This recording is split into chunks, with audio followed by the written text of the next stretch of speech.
은혜 받을 하나님의 말씀은 사무엘상 26장 1절에서 25절까지의 말씀입니다.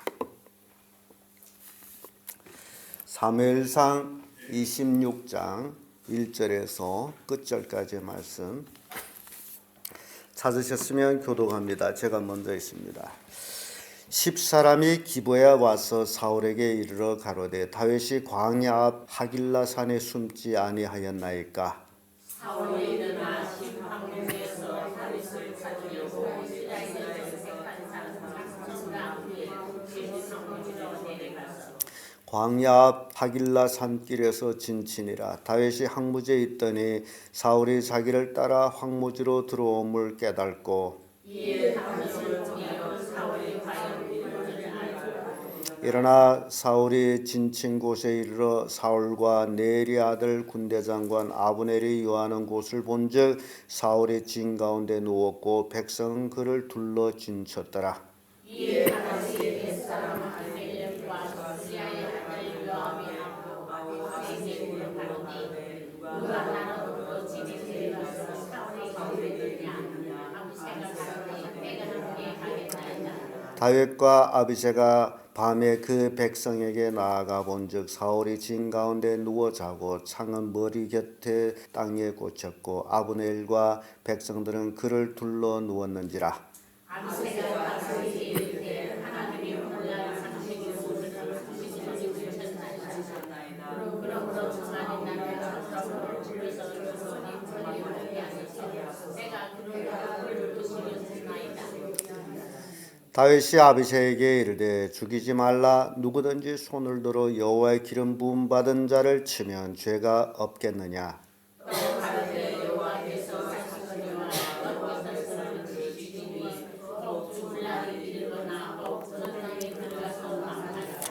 내가 손을 들어 여호와의 기름 부음 받은 자를 치는 것을 여호와께서 금하시나니 너는 그 머리의 곁에 있는 창과 물병만 가지고 가자 하고 다윗이 사울의 머리 곁에 창과 물병을 가지고 떠나가니 깨끗한 이는 뭐든지 알려하는 사람을 썼으니 이는 여호와께서 그들로 깊이 상을 위하였으므로 그들이 다 잠기었더라. 이에 다윗이 건너편으로 가서 멀리 산 꼭대기에 서니 상가가 멀더라. 다윗이 백성과 미리 아들 아브넬을 대하여 일쳐 가로되 아브넬아 너는 대답하지 아니하느냐. 아브넬이 대답하되 왕을 부르느냐. 다윗이 아브넬에게 이르되 내가 용사가 아니냐. 이스라엘 중에 너 같은 자가 누구냐. 그러한데 내가 어찌하여 내 주 왕을 보호하지 아니하느냐. 백성 중 한 사람이 내 주 왕을 죽이려고 들어갔었느니라. 네 행한 일이 성치 못하도다. 여호와께서 하시거니와 여호와의 기름만 너희들을 하지 아니하였으니 너희는 하나님의 죽은 자니라. 이제 왕의 창과 왕의 머리 곁에 있던 불병이 있나 보라. 사울이 다윗의 음성을 알아듣고 가로되 내 아들 다윗아 이것이 내 음성이냐. 다윗이 가로되 내 주 왕이여 내 음성이니이다. 또 하는데 내 손을 어찌하여 제 성을 던지시나이까. 내가 무엇을 하였으며 내 손이 무슨 악이 있나이까. 청컨대 내 주 왕은 이제 종의 말을 들으소서. 만일 왕을 격동시켜 나를 해하려 하는 이가 여호와시면 여호와께서는 제물을 받으시기를 원하나이다마는 만일 인자들이면 그들이 여호와 앞에 저주를 받으리니 이는 그들이 이르기를 너는 가서 다른 신들을 섬기라 하고 오늘날 나를 쫓아내어 여호와의 기업에 붙지 못하게 함이니이다. 그런즉 청컨대 여호와께서 온 이곳에서 이제 나의 기록하니 그러지 말게 하옵소서. 이는 산에서 이스라엘을 사냥하는 자와 같이 이스라엘 왕이 한 괴로움을 시작하려 나오셨습니다. 사울이 가르되 내가 범죄하였도다. 내 아들 다윗아 돌아오라. 내가 오늘 내 생명을 귀중히 여겼었든 내가 다시는 너를 해하려 하지 아니하리라. 내가 어리석은 일을 하였으니 대단히 잘못하였도다. 다윗이 대답하여 왕은 창을 벗어서 한 서기를 보내어 가져가게 하소서.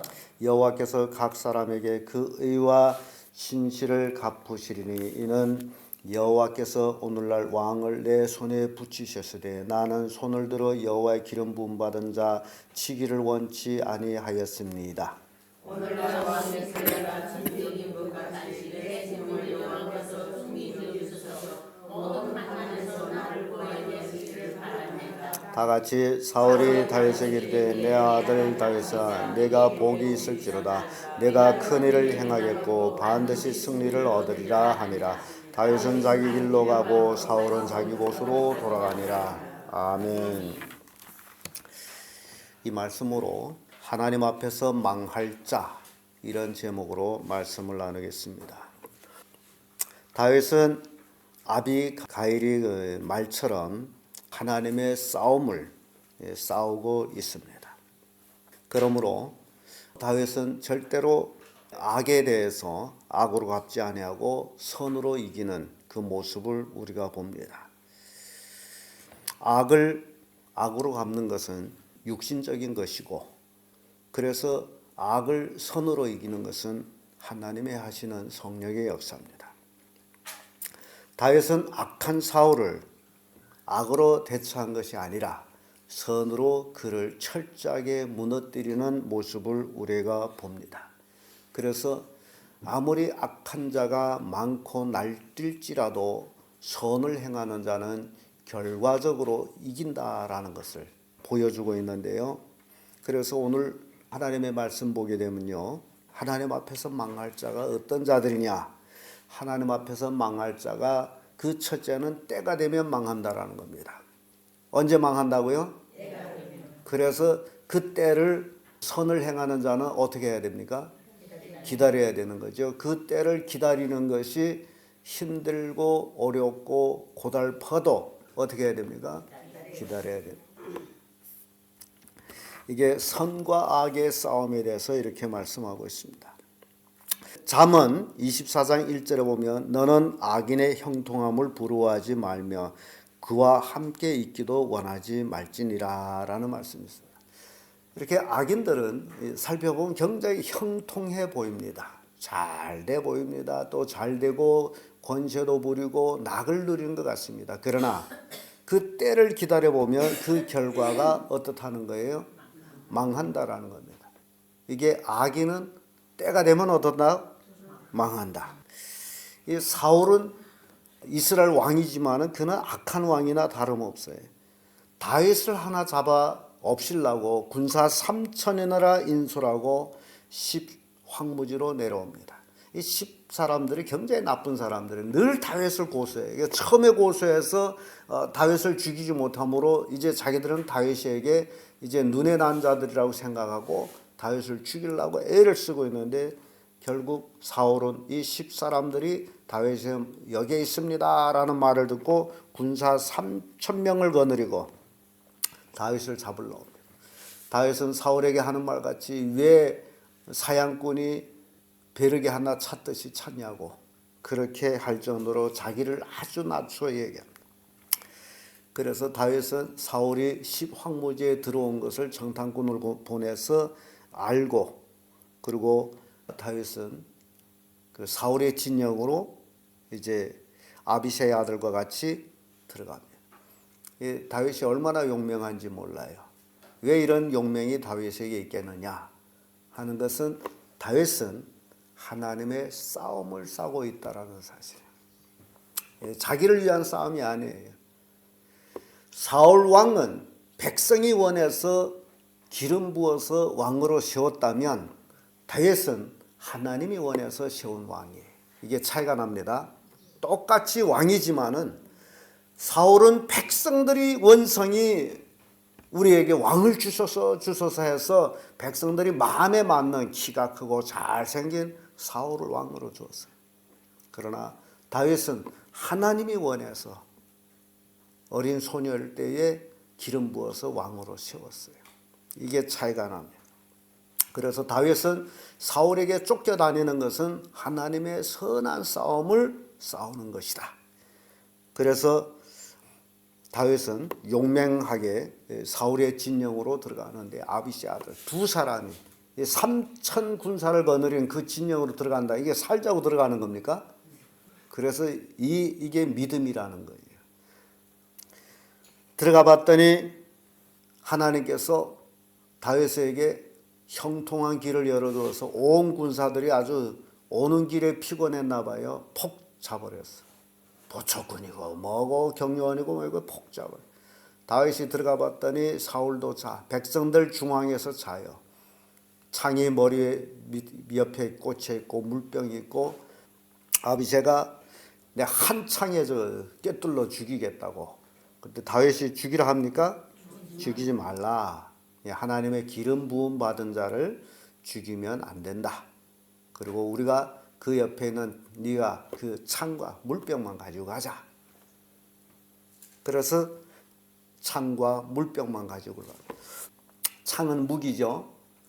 무기를 가져갔다면 무기 해제를 시켰다는 거죠. 물은 생명과 같은 겁니다. 물병을 가져갔다면 너 죽었다라는 의미가 담겨져 있는 거예요. 그리고 건너와서 상거가 먼 쪽에 서서 이제 다윗이 외쳐대죠.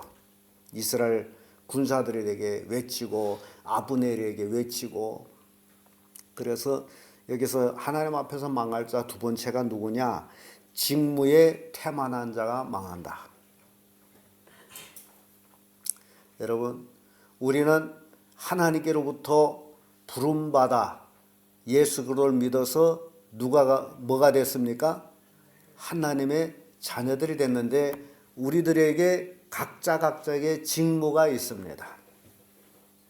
우리의 직무가 뭡니까? 복음을 전하는 거예요. 땅끝까지 이르러서 내 증인이 되라고 예수님 말씀하셨죠. 그게 우리의 직무예요. 이 직무에 태만하면 어떠다? 직무에 태만하면 어떻게 되는 거예요? 망하는 거예요. 하나님께서 우리를 괜히 불러서 자녀 삼았느냐? 우리를 먼저 불러서 자녀 삼은 것은 복음을 모르는 자들한테 복음을 전하게 하기 위해서 우리를 불러주신 것이지 지네끼리 모여서 뭐 즐겁다 그게 아닙니다. 절대로 여러분 직무 태만하지 마세요. 아브넬은 군사장관이고 왕의 경호원이에요. 그런데 아브넬이 왕이 잔다고 하여서 자기도 어떻게 돼요? 같이 자버렸어. 이게 직무태만이라는 거예요. 다윗이 그걸 지적하고 있지 않습니까? 네가 이스라엘의 큰 용사인데 네보다 더 큰 용사가 없는데 어찌 네가 왕을 모시는 자가 네 직무에 태만하냐? 백성 중 하나가 건너가서 너희 왕을 죽이려고 했다. 그리고 아브넬에게 뭐라고 얘기하죠? 너는 반드시 죽을 자라. 왜 죽을 자예요? 직무태만. 너는 왕을 모시고 왕의 안전을 지켜야 될 자인데 너는 향락만 누리고 권세만 부리고 온전히 왕을 지키지 못했다. 그러므로 너는 반드시 죽을 자라. 이게 오늘 우리에게 교훈하고 있습니다. 여러분, 우리가 예수 믿고 복받아 좋다 어쩌다 그게 중요한 게 아니에요. 내가 하나님께서 나한테 준 직책을 잘 감당하느냐 못하느냐가 중요한 거지. 직무태만에 어떤다? 망한다. 왜냐하면 직무에 따르는 책임이 있다라는 것입니다. 직무 수행을 온전히 안 하면 죽는다. 왕을 경호하는 아브넬이 이렇게 왕과 같이 잠으로 인해서 죽게 됐다라는 거예요. 뭔 얘기인지 이해됩니까? 누가복음 12장 48절에 이런 말씀이 있어요. 무릇 많이 받은 자에게는 많이 찾을 것이요 많이 맡은 자에게는 많이 달라 할 것이니라. 각각 직무가 틀려요. 많이 맡은 자도 있고 적게 맡은 자도 있고 그래서 맡은 것만큼 하나님은 찾으신다라는 얘기예요. 이해가 됩니까? 그래서 우리는 절대 전도하는 직무 태만에 안주해 있어서는 안 된다. 이게 우리가 이 시대에 할 수 있는 직무가 전도하는 건데 짬이 나는 대로 시간이 나는 대로 또는 없는 시간도 내서라도 뭘 해야 돼요? 그게 우리가 죽기 전에 할 일입니다. 우리는 매일같이 전도의 직무에 충실한 자들이 되어야 돼요. 직무 태만은 어떻다? 망한다. 왜냐하면 하나님이 가장 기뻐하는 일이 무슨 일이에요? 전도하는 일이에요. 죄인들이 돌아올 때마다 하늘나라에는 큰 기쁨이 되는 거예요. 그래서 내가 이 땅에 살아가는 동안에 하나님을 기쁘시는 일을 한다는 것, 그보다도 더 큰 축복은 없죠. 그래서 직무에 태만하면 망한다. 이 하나님 앞에 망할 자들을 우리가 살펴보고 있습니다. 마지막으로 하나님 앞에서 망할 자는 악을 도모하는 자가 망합니다. 17절에서 25절까지의 말씀인데요. 다윗은 사울 왕의 창과 물병을 가지고 와서 자기의 무죄를 호소합니다. 그러면서 19절에 이런 말씀이 있어요. 청컨대 내 주 왕은 이제 종의 말을 들으소서. 만일 왕을 격동시켜 나를 해하려 하는 이가 여호와시면 여호와께서는 제물을 받으시기를 원하나이다마는, 다윗의 얘기는 만약 하나님께서 이제 왕을 격동시켜서 나를 제물로 요구한다면 나 죽겠습니다, 그 얘기예요. 그래서 제물을 되기를 원한다는 거예요. 그러나 그 밑에 보면 만일 인자들이면 그들이 여호와 앞에서 저주를 받으리니 이는 그들이 이르기를 너는 가서 다른 신들을 섬기라 하고 오늘날 나를 쫓아내어 여호와의 기업에 붙지 못하게 함이니이다. 인자라는 게 사람이죠. 만일 왕을 격동하는 것이 사람이라면 그들은 하나님 앞에서 저주를 받을 것이다. 왜냐하면 나를 온전히 하나님을 섬기지 못하도록 이방에 쫓아내기 때문에, 나의 신앙의 권리를 빼앗기 때문에 그런 얘기예요. 그래서 악을 도모한 자들이라는 것은 바로 이 사람을 해하려고 하는 자들, 이 10사람들이 악을 도모하는 자들이고, 사울 옆에 대신들이 또한 다윗을 죽이려고 악을 도모한 자들이 있어요. 그래서 이런 자들이라면 거기에 더 나가서 사울 왕도 자기 마음에 격동해서 다윗을 죽이려고 했다면 이게 악을 도모하는 자예요. 이렇게 악을 도모한 자들이 어떻게 된다? 망한다. 악을 도모한 자는 망한다 라는 겁니다. 왜 망하느냐? 10절에 이런 말씀이 있어요. 또 가로되 여호와께서 사시거니와 여호와께서 그를 치시리니 혹 죽을 날이 이르거나 혹 전장에 들어가서 망하리라. 악인이 때가 되면 망한다는 거죠. 이렇게 다윗이 자기 무죄를 변호할 때에 사울이 다윗의 음성을 듣는 순간에 그가 회개하는 모습 봅니다. 21절에 다윗이 뭐라고 얘기하죠? 사울이 가르되 내가 범죄하였도다. 내 아들 다윗아 돌아오라. 내가 내 생명을 귀중히 여겼으니 내가 다시는 너를 해하려 하지 아니하리라. 내가 어리석은 일을 하였으니 대단히 잘못하였도다. 다윗이 그 한 행동으로 인해서 사울은 자기 잘못을 깨달아요. 대단히 잘못했다. 다윗이 회개를 합니다. 그리고 사울은 회개를 하고 다윗은 당신의 소녀를 보내서 당신의 창을 가져가서, 머리 옆에 꽂혀있던 창이 다윗의 손에 와 있잖아요. 그걸 찌르면 죽는 거죠. 이제 찾아가셔 창을 돌려줍니다. 자, 여기서 24절에 우리에게 주는 아주 귀한 교훈이 있습니다. 24절 보면 오늘날 왕의 생명을 내가 중히 여긴 것 같이 내 생명을 여호와께서 중히 여기셔서 모든 환난에서 나를 구원해 내시기를 바라나이다. 다윗은 뭘 중히 여기는 사람이에요? 생명을 중히 여기는 사람이고, 특별히 나아가서는 하나님의 기름 부음 받은 자를 극도로 귀중히 여겼던 다윗의 모습을 봅니다. 그러니까 다윗이 사울이 자기를 그렇게 죽이려고 했지만은 다윗은 사울의 그 생명을 중히 여겨서 몇 번이나 살려주죠. 이게 다윗의 모습을 중히 여기는 거예요. 그래서 생명을 중히 여기는 자에는 하나님께서 그 생명을 중히 여겨주신다. 여러분, 우리가 생명을 중히 여긴다는 행동이 바로 불신자들이, 예수를 믿지 않는 자들, 믿지 않으면 어떻게 되는 거예요? 지옥으로 간단 말이죠. 그 지옥 가는 것을 우리가 정말 그 생명을 중히 여겨서 가서 정말 안타깝게 그에게 열심히 복음을 전해서 돌이키게 하는 것이 하나님께서 또한 우리 생명을 중히 여긴다는 거예요. 아니 자기 가족이 지옥 가는 걸 보면서도 가겠으면 가라. 지옥 가겠으면 가라. 이렇게 생각한다면 그 생명을 중히 여기는 거예요. 남의 생명도 귀중한 생명이 아닙니까? 그래서 그 생명을 귀중히 여겨서 그 생명을 사랑해서 우리가 할 수 있는 일이 뭐라고요? 전도하는 거예요. 전도. 왜냐하면 우리가 그에게 복음을 전하지 아니하면, 그가 복음을 믿지 아니하면 지옥으로 갈 수밖에 없는데, 이 일을 그 사람에게는 꼭 내가 해야 할 일인데, 이해가 됩니까? 태만하면 안 돼요. 사람의 생명을 귀중히 여기는 자가 하나님이 그 생명을 귀중히 여겨요. 악을 도모해서 사람을 죽이려고 하는 사람들은 망할 수밖에 없어요. 생명을 귀중히 여기지 않기 때문에. 결과적으로 악한 사울도 다윗을 축복하는 내용이 25절에 나옵니다.